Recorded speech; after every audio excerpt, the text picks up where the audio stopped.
Picture this. September 2013. Arsène Wenger sits in front of cameras after a hard-fought 1-0 win against Tottenham. A reporter asks him about Arsenal's transfer plans. Wenger grins, cocks an eyebrow, and says one of his most popular quotes. But maybe we'll have a good surprise for you. 48 hours later, Arsenal broke their transfer record, £42.5 million, for a magician, a World Cup star, a player so good even Cristiano Ronaldo had to ask Real Madrid not to sell him. Mesut Özil had arrived. The Emirates exploded with joy. This was not just a signing, this was a statement. Arsenal were back. But here's what nobody saw coming. 8 years later, that same player would be frozen out, exiled, erased from the squad entirely while still being paid £350,000 a week. He couldn't even make the bench, couldn't train with the first team, was essentially told, "You don't exist here anymore." This is the story of how the most creative footballer of his era disappeared, and trust me, it's a story that lingers.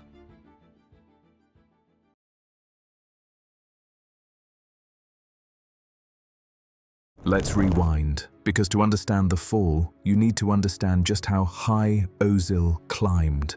Born in Gelsenkirchen, Germany, to Turkish immigrant parents, a kid who grew up in a rough neighborhood where football wasn't just a game. It was an escape. Every night, he trained in a small cage-like pitch near his home called the Monkey Cage. Mesut Özil wasn't supposed to make it. He was small, skinny. His eyes looked tired even when he was flying past defenders. Scouts actually rejected him for looking too weak. But this kid, he saw football differently. While other players saw passes, Özil saw paintings. He didn't just move the ball, he conducted symphonies with it. Those droopy eyes, they were scanning the pitch like a computer, calculating angles nobody else could see. The ability to split defenses like he was looking at the pitch from above. He was special, even if nobody realized it yet. At 17, Schalke 04 handed him his debut. The German media called him the next big thing. When it came time for Schalke to offer him a new contract, they lowballed him badly. Özil felt disrespected. This wasn't just business. This was a club saying he wasn't worth what he believed he was. So in January 2008, he decided to leave and join Werder Bremen, where everything changed. At Bremen, Özil exploded, netting 16 goals and providing 54 assists in 108 appearances. He led them to the DFB Pokal final, became the creative engine of the team, and suddenly the world started paying attention. By 2010, he was already given a call-up and starting for Germany at the World Cup. He was just 21 years old, and he didn't just play, he dominated.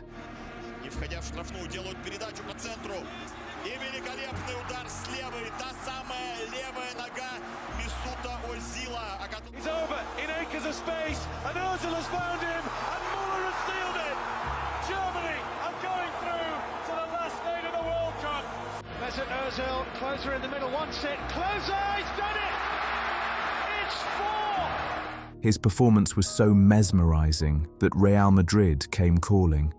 A €16.2 million moved from Werder Bremen to Real Madrid, earning a praise from Cristiano Ronaldo, who called him his favorite teammate and a player who understands him the most. Özil times Ronaldo. Trust me, you didn't want to face this duo. He was feeding Ronaldo like it was nothing. The chemistry was unreal. In 2013, Real Madrid signed Gareth Bale for a world record fee. To balance the books, someone had to go under Carlo Ancelotti, the new manager at that time. Özil never looked likely to be a guaranteed starter anymore. Carlo Ancelotti wasn't impressed by his attitude in training. Although he wanted to keep him, his sale was necessary to fund Cristiano Ronaldo's new contract. For most players, That would have been devastating. But Arsenal's Arsene Wenger saw an opportunity, and so did Özil. Within days, the deal was done. 42.5 million. Özil became the most expensive German player in history. Arsenal fans couldn't believe it. They went crazy. They'd been begging for a world-class signing for years. And here he was. On his debut for the Gunners, in just 11 minutes, he did this. Ball beautifully taken in a stride by Özil into Giroud! Well, it only took 10 minutes for them to link up. The king of the assists into the informed goal scorer. Perfect touch, perfect pass. The crowd went insane. Finally, this is what they wanted for years. It was really a joy to watch. On his first season, he led Arsenal to the FA Cup final before beating Hull City to become champions, ending a 9-year trophy drought. Arsenal were back, and Özil was the conductor. Then came the 2015-16 season, Özil's best season since signing for Arsenal. He dropped 19 assists, just one shy of the Premier League record held by Thierry Henry. He wasn't just good, he was insanely different.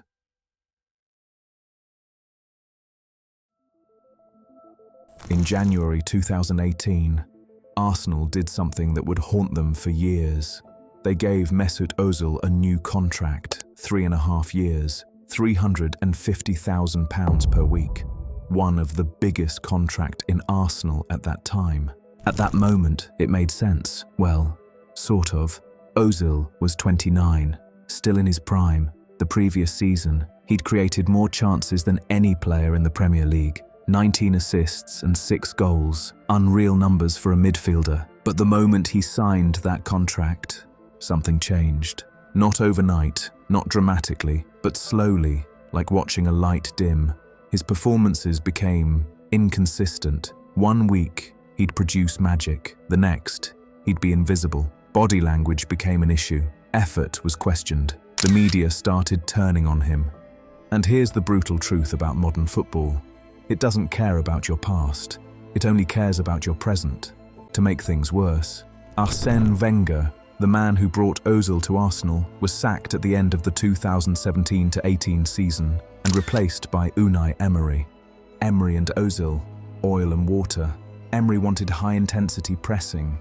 Özil was a luxury player who conserved energy for moments of brilliance. The Spanish manager started dropping him, publicly questioning him, freezing him out. Özil's world was crumbling, but he refused to leave. He'd signed a contract, he was loyal, and in his mind, he still had so much to give.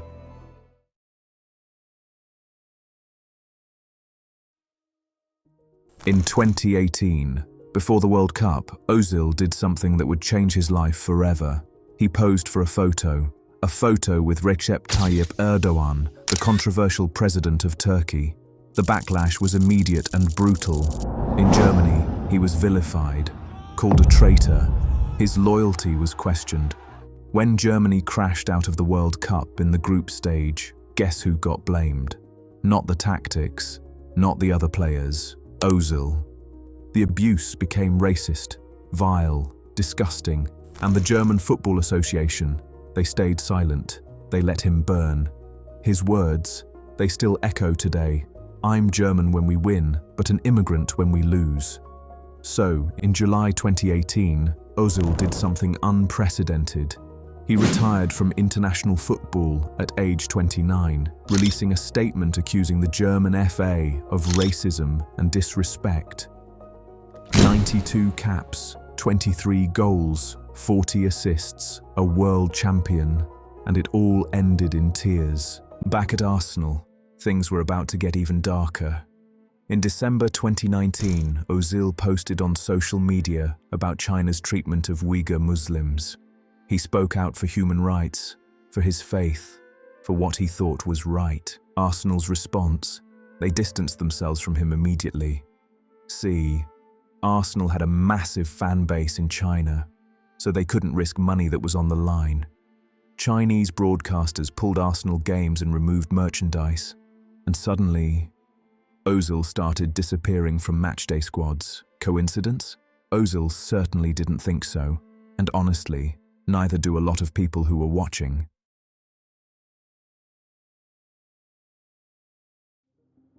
November 2019. Unai Emery was sacked. Mikel Arteta, former teammate of Özil, was appointed as the new manager. Finally, Özil thought. Someone who knows me, someone who understands my quality. Arteta started Özil in his first 10 Premier League games. Everything seemed fine. Until March 2020.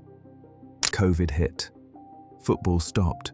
And when Arsenal asked their players to take a 12.5% pay cut, Özil refused. Not because he was greedy, but because he wanted guarantees about where the money was going. He wanted transparency. He asked questions, and Arteta took it personally. From that moment on, Özil never played another minute for Arsenal. Not one single minute. When football returned, Arteta said Özil was left out for tactical reasons. Then it was a back injury. The excuses kept changing, but the message was clear. In October 2020, Arsenal submitted their 25-man Premier League squad. Özil's name was not on it. He literally couldn't play even if he wanted to. The highest paid player in the club couldn't even make the bench. His agent spoke out, calling it unfair. Teammates said he was training brilliantly. Even Per Mertesacker publicly praised his work ethic, but Arteta wouldn't budge. The narrative became Özil was lazy, uncommitted, past it. Then came January 2021. After months of exile, Özil and Arsenal mutually agreed to terminate his contract. 6 months early, he joined Fenerbahce in Turkey, returning to his roots. He was 32 years old. He tried to revive the magic. But injuries followed him. The spark was fading. 2 years later, in March 2023, Mesut Özil retired from professional football entirely. The magician hung up his boots. The assist king abdicated his throne. 254 appearances for Arsenal, 44 goals, 77 assists, 4 FA Cups. Moments of pure, undiluted genius. All of it ended in silence. So, what happened? How did one of the most gifted playmakers of a generation end up exiled, forgotten, and cast aside? Was it his fault? Did he lose motivation after that massive contract? Did his body language and effort genuinely decline? Or was he a victim? A casualty of football's evolution away from creative geniuses toward high-intensity athletes? Was he punished for speaking out about human rights, for refusing to be controlled? The truth? It's probably somewhere in the middle. But here's what we do know. Football changed, and it left players like Özil behind. The game became about pressing, running, physicality. The luxury playmaker, the artist who could unlock defenses with a single pass, became obsolete. Dinosaurs in a sport that demanded robots. Özil wasn't perfect. He could have worked harder. He could have adapted more. But let's be honest, Arsenal didn't adjust around him either. That massive contract came with expectations, and when things didn't go as planned, he gradually disappeared from the team. Even Arteta later said he failed Özil. But in truth, the situation was bigger than any single player. It became a story about football changing faster than the artists it once celebrated. The saddest part? We'll never know what could have been. What if Arsenal had backed him? What if Germany had protected him? What if football still had room for artists instead of just athletes? We'll never know. What we do know is this. Mesut Özil gave us moments of magic that most players can only dream of creating. Those inch-perfect through balls, those no-look passes, those assists that made you stand up and scream at your TV. He made football beautiful, and in return, football betrayed him. To be honest, The game is poorer without players like Özil because at the end of the day, we don't remember pressing stats or defensive work rates. We remember the magic, the moments, the genius, and whether you think he deserved his fate or not. You can't deny this. Football lost one of its most creative minds, and it might never get another one like him. That's the story of Mesut Özil. The rise, the fall, the betrayal. What do you think? Was Özil a victim, or did he do this to himself? Drop your thoughts in the comments below. And if you want more stories like this, the real stories behind football's biggest stars, hit that subscribe button, because football isn't just about what happens on the pitch, it's about what happens behind the scenes. And trust me, there are way more stories like this to tell. Thank you for watching. See you in the next one.